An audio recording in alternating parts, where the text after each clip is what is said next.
Yo, salutare familie! Eu sunt Paul Mateș și voi sunteți pe canalul nostru de familie, Familia Mateș. Și anul ăsta o să avem din nou video din Delta Dunării, Delta numărul 4.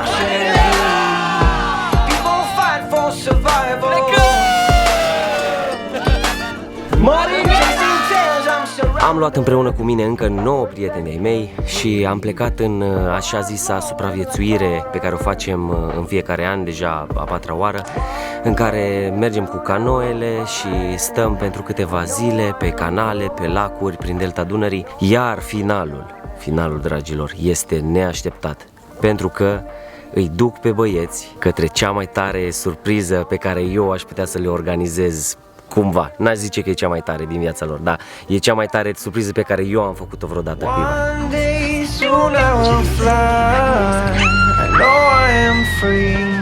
Take me back to the jungle. Take me back to the jungle.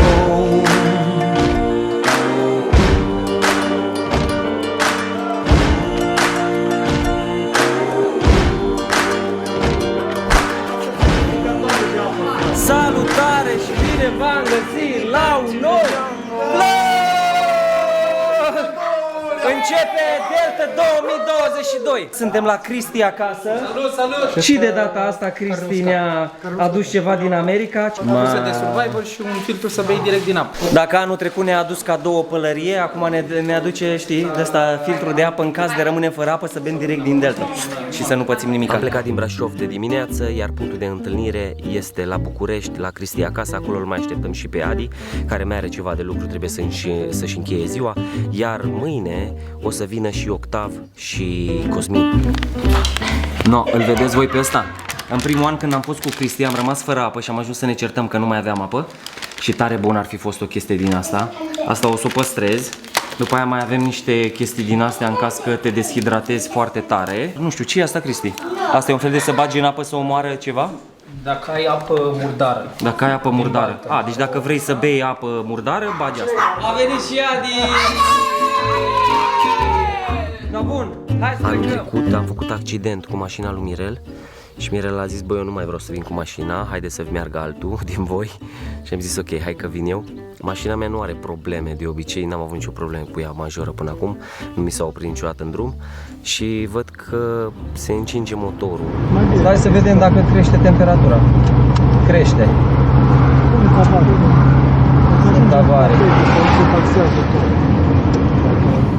Bun, deci ce o să facem noi acum este că mergem și ducem mașina asta la Fundulea, unde avem noi acolo pe cineva. Fratele lui Cristi este acolo, adică la 30 de kilometri. Mergem încet, încet, când se ridică temperatura la motor. Mai așteptăm puțin? Trebuie să chestionez, să văd ce se întâmplă de fapt, dar ideea este că, uite, a trebuit să schimbăm mașina. Bine, măcar că avem o mașină de backup și apoi o să vedem noi cum recuperez eu mașina sau cum o să o repar între timp. Trebuie să mutăm toate bagajele din mașina asta în mașina aia. Bă, ce să fac aici? Le băgăm direct peste. Ok, hai să ne continuăm drumul către Murighiol. Bine, mulțumim pentru mașină. Băi, se putea să fie Delta Dunării. Dacă nu se întâmpla ceva cu una din mașini, nu o schimbam și rămâneam noi undeva prin porumb fără mașină. Se putea? No. Corect. Ce corect? Bun, corect. ia uite, ne-am înghesuit, mașina merge, aerul condiționat merge și consumă și mai puțin decât mașina mea.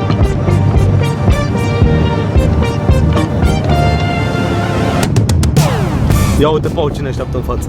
Cine așteaptă? Ploaie. Ploaie serioasă. Presimt că asta o să fie cea mai tare Delta din toți anii de până acum. Vedeți câtă lumină este afară? Este puțină lumină. De ce? Pentru că este ora 9 seara, ne-a prins aici, suntem toți îmbrăcați în alb. Suntem frumoși, bineînțeles, tricourile astea albe o să devină murdare. Vale, ce faci? Ce vrea el? Plec cu barca. Ce? Plec cu barca. Vale este fratele meu, bineînțeles că voi îl știți. Este la fel de aventuros. Și eu sunt fratele lui Paul. Da, și tu, frate, Și în o să-mi sus. dați Noi fală. suntem brozisani. Toți sunt frații în sus. Deci Bun, trebuie să facem... Mate și eu sunt Vali, fratele meu. Rămânem aici, instalăm corturile aici și după aia vedem ce facem. Mâine dimineață vin și Octav și Cosmin. Cel mai bine. Părerea Cel mai mea ar fi bine, că nu? Să vorbim cu oamenii ăștia cu terasa. Exact.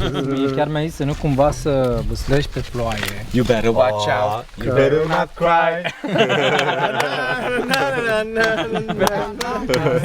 Hai că o facem, nea Paulică, o facem. Tot decalajul ăsta a făcut să ratăm cumva plecarea, pentru că noi trebuia să plecăm să vâslim măcar în prima zi vreo 2 ore, așa că am rămas pe ponton în Murighiol, unde ne-am parcat mașinile și am luat canoele. Veniți cu Colindu! Noi acum avem o întrebare și o rugăminte. Planul nostru era să mergem cu canoele. Acolo în parcare la Murghiol, la Star 2000, era o cafenea și am vorbit cu doamne de acolo dacă ne lasă să dormim pe terasă. Și uitați cum arăta dimineața, ne-a bătut vântul de ne-a rupt. Mamă, ce m-a dormit. Ne-am împachetat cu totul și așa mai departe și plecăm! A doua zi dimineața au venit și Cosmin și Octav și ne-am suit toți în canoe și am pedalat. Băi, și am pedalat și am pedalat. Prima zi trebuia să recuperăm cumva, adică prima zi de vâslit, a doua zi din program, trebuia să recuperăm și ce am ratat în prima zi. Băieții, asta e Uzlina, e un fel de, nu știu ce, un sat ceva.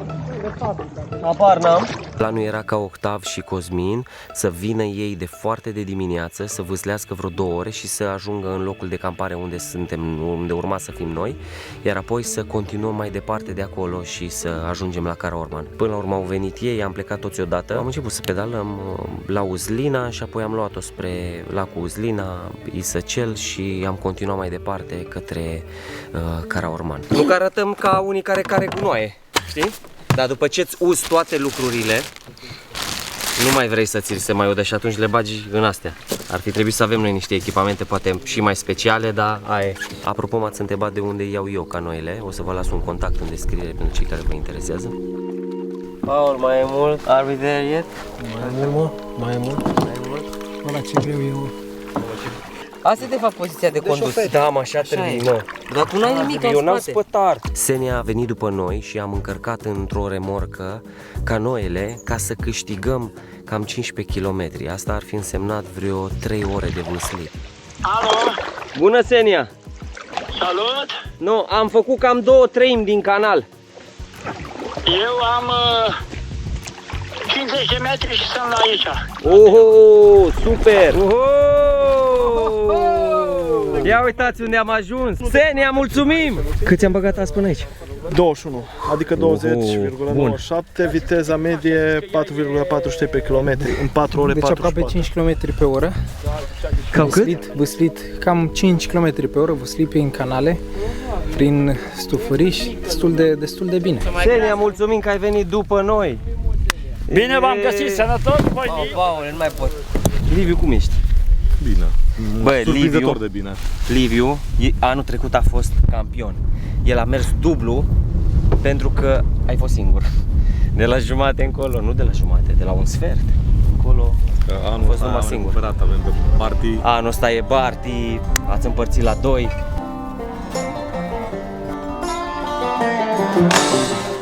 Suntem cu canoele pe remorcă pentru că vrem să economisim 15 km. De asta suntem cu ele aici. Și 15 km înseamnă 3 ore bune de mers și mai bine ne oprim și la Marinela și mâncăm ceva. Și uite, așa ne recomandă și Senia ceva aici în zonă, de dormit și numai bine.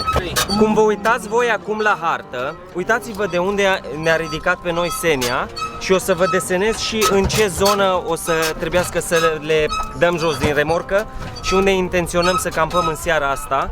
Karaorman este ca o insulă, să o numim așa, în delta Dunării. E o bucată, o limbă de pământ. Și noi, cum e limba de pământ, noi am venit de la vest la est. Și toată bucla asta pe care noi trebuia să o facem e de vreo 15 km. Noi am traversat un pod de Exact, am făcut ca un pod. Știți încă o chestiune, tot traseul pe care urmează să-l facem noi mâine este traseul pe care l-am făcut în primul an de delta. numai că am venit de la Sfântul Gheorghe la Karaorman și l-am făcut în 3 zile, iar noi acum va trebui să-l facem de la Karaorman la Sfântul Gheorghe în 2 zile.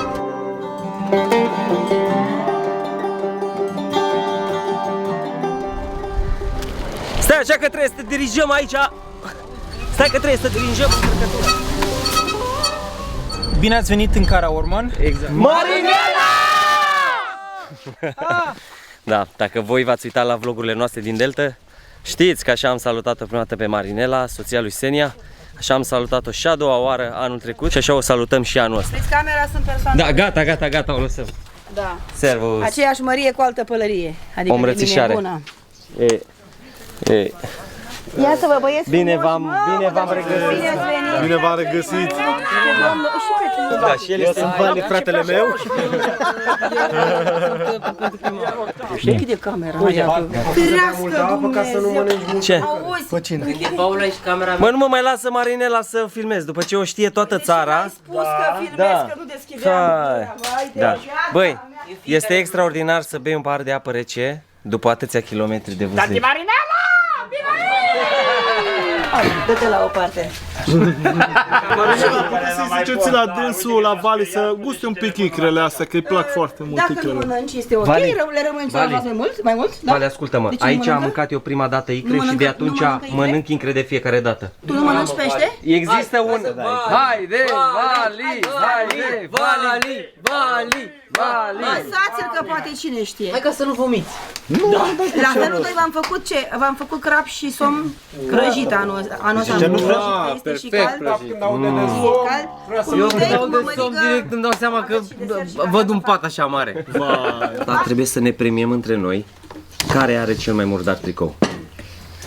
Cel mai murdar tricou înseamnă că am muncit încât nevestele o să fie mândre de noi când ajungem acasă. Nu o să zică, bă, ăștia au stat, zi tu. Păi dacă în prima zi m-am șters cu el la nas, niciun dero nu o să scoate. Da. Și eu sunt murdar, dar de tine parcă mizeria se lipește mai bine, mă, nu știu. Da, parcă o cere. Borș autentic din, cum se numește aici? Din Delta, din Karaorman. Karaorman, da. Și avem un pește aici de somn. Da, somn. Era cu baltă și l-ai pus săracul să le Ciorba redus de pește, Așa că vine apoi de acolo. merge. Dar nu te, Stai 4 ore nu te pe baltă sparge. și 5 ore pe stă baltă. pe baltă. Păi nu Greu stă, de spart. răsfoile și Ciorba de pește, dar faptul că mănânc e deja foarte, foarte tare. Bun, când nu-ți place pește, nu-ți place pește. Când nu-ți place ciorba de pește, nu-ți place Și ciorba când de vine, pește. îl iau de Cum e mămăliga? Extraordinară mămăliga asta. E o mămăligă de mamă. Zile De anul trecut n-am mai mâncat un pește așa de bun, tot la Marinela. bun tare. Foarte brăjit și frumos și proaspăt. Dar zic că e pește. Extraordinar, domnule, extraordinar. Și mamă, cât ustură ai pus, Mirel. Îmi place cu Noroc că nu ești cu Melinda. Îmi place cu ustura. Cu cine dormi în cort? Cu Octav. Cum e obosit. Aici plătești un preț, dar știi sigur că mergi sătul.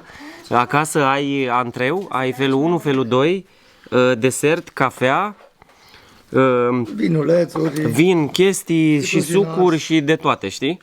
Și mulțumim frumos, foarte bun. Și voie bună, asta e. Ne uite aici ce la limită suntem, ia uite. Mamă, ce la limită suntem aici prin sat, prin Karaorman. Da, acum s-a mai lărgit străduța. Ia uitați ce stradă, asfaltată cu nisip. Bă, puteam să lăsăm și noi bagajele jos. Hai, aveți grijă la picioare. Ce zice fratele meu? Că din grupul acesta cei doi măgari sunt eu și cu Dan. Adică ei care cel mai mult, știi, pentru fondul comun de mâncare, de ustensile, de toate. Bă, deci ia uite cum e, Murighiol aici, Mai că aici ai Dunărea și aici ai Sfântul Gheorghe, Marea și ăsta e Karaormanul în mijloc. Da, noi am venit aici așa, până aici. Și cam atât am făcut noi, de aici până aici. Și mai avem de aici până aici. Asta era a doua seară, mai aveam încă o seară de stat împreună în sălbăticie, iar apoi ajungeam la marea noastră surpriză, numai că aveam niște nedumeriri cum să împărțim noi traseul și cam cât să vâslim a doua zi. Bun, anul ăsta Delta numărul 4 va avea un subiect. Bărbat soț și tată și am provocat băieții să avem toți cât de mult discuții în zona asta în care să fim niște bărbați cu adevărat cum ne cere Biblia să fim. Asta este valoarea pe care noi o avem ca și fundație în viața noastră și atunci asta înseamnă că trebuie să fim și niște soți buni, cum ne cere Biblia, și să fim și niște tați buni pentru copiii noștri. Și toate discuțiile noastre, nu toate, dar majoritatea discuțiilor, așa în care am zis, hai să vorbim despre asta, au fost în zona asta de subiecte. Și e fain că băieții se deschid, devenim suport unii pentru alții, ne încurajăm sau ne tragem de urechi și învățăm unii de la alții. Și nu este doar o aventură în care transpirăm și venim puțin mai fit acasă, ci avem un timp în care să și creștem spiritual. Dacă mergem pe bări și te schimbi, adică nu vii așa, nu e rușine cu tine pe... Îmi iau alte șosete. La Cherhana merge, dar pe caia ce deschide, cum se numește, mă, pânzele. E deschide parcă pânza. Ăsta e secretul. Toate pânzele sunt sau... Ieri ați fost cam lău. Am venit foarte obosit de acasă și prima zi ne-a dat Paul record 21 de kilometri în prima zi. Pe care am făcut? Într-o zi 21 de kilometri. Bine. Gata băieți, hai să mergem! E adevărat, nu mai făcusem niciodată 21 de kilometri, așa că următoarea zi am lăsat-o și am făcut doar 16 kilometri, dar ce nu știau băieții și nici eu nu știam e că în ultima zi avea să facem 31 de kilometri. Wow! Bă, în ce țară ne simțim acum? Istanbul! Care în Istanbul, că se vorbește grecește pe piesă? Da, mă, asta e Grecia.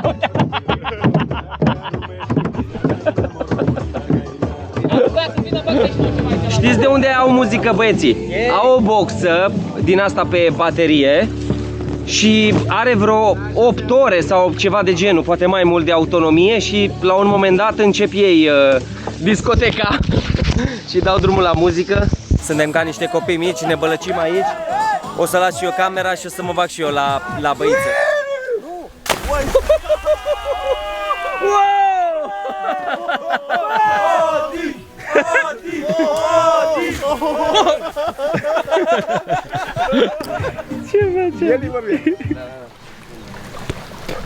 Mergea bine muzica.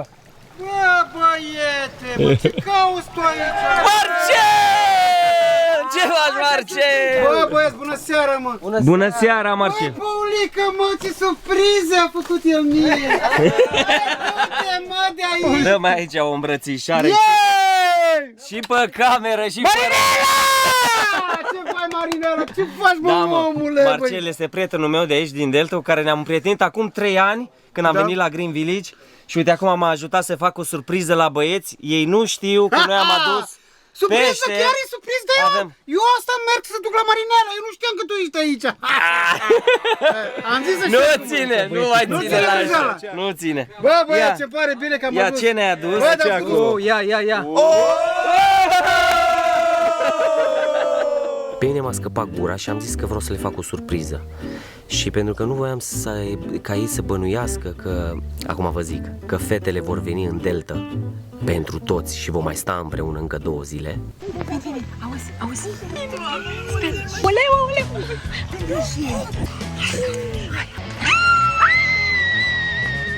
Surpriză! Da? Am vorbit cu Marcel și l-am invitat să ne aducă niște pește, pentru că oricum trebuia să avem niște pește de gătit în seara aia și după o zi istovitoare de vâslit mergea o băutură rece. Și atunci am vorbit cu Marcel, uite, vino în întâmpinarea noastră, i-am dat eu un share location acolo și ne-a adus asta și am zis, uite, asta e ca un fel de diversiune, băieții nu o să mai creadă că, mamă, ce surpriză le-am pregătit eu, ci... uite, aducem chestiile astea. Mulțumim lui Paul. Băi, nu se compară nimic cu ceva rece de băut după ce mergi o zi întreagă și te bate toată ziua soarele în cap. Doi așa? Și a zis, du la băieții ăia că m-am întâlnit am trecut pe lângă ei și erau, mâncau frunze, mâncau... Marcel, mulțumim foarte mult, mulțumim mult. Mulțumim frumos. Plăcerea a fost de partea mea când am auzit că Paulica e în zonă și vine. Azi am făcut, s-a brodat că și astăzi trebuia să plec la Tulcea, dar am zis că cumva să îmbin să fie...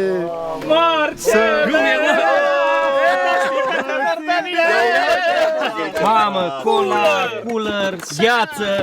Mamă, și ladă. Și de la fără alcool, e la fix. Putem să îți aducem noi la... Păi asta așa și rămâne, pentru că eu nu mai am, ca să fie acolo, ca să fie Aia la e, voi. că noi mâine suntem la... Să zic, fetele deja au urcat, au ajuns acolo. Marcel, ai grijă ce spui. Era să divulge secretul că fetele deja ajunseseră în Delta, iar Lada a venit numai bine pentru că aveam un motiv ca să duc băieții la punctul de întâlnire, bineînțeles.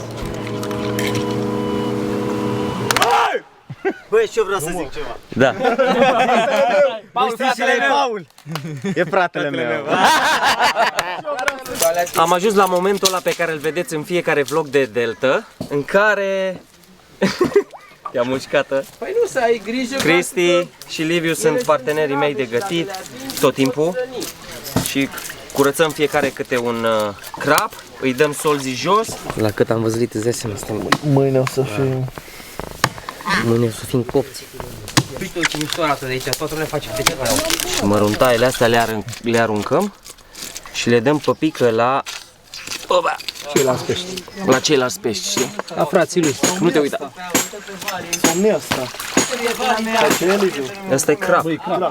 Crap e. Ce zice? Vă e scârbă? Dacă vă e scârbă, mai dați înapoi ca să vă obișnuiți sau dați înainte. Închideți-o. Nu vă uitați așa la mine de parcă mâncăm din gunoi, pentru că apa este dezinfectată. După cum știți, la începutul videoului v-am arătat ce am primit de la Cristi. No, așa. Și sacul ăsta este nou-nouț. Știi? E un fel de, ce să zicem, masă de lucru, știți?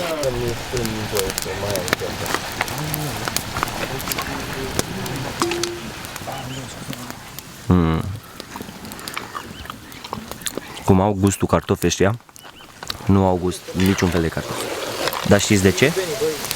Pentru că sunt făcuți de fratele meu.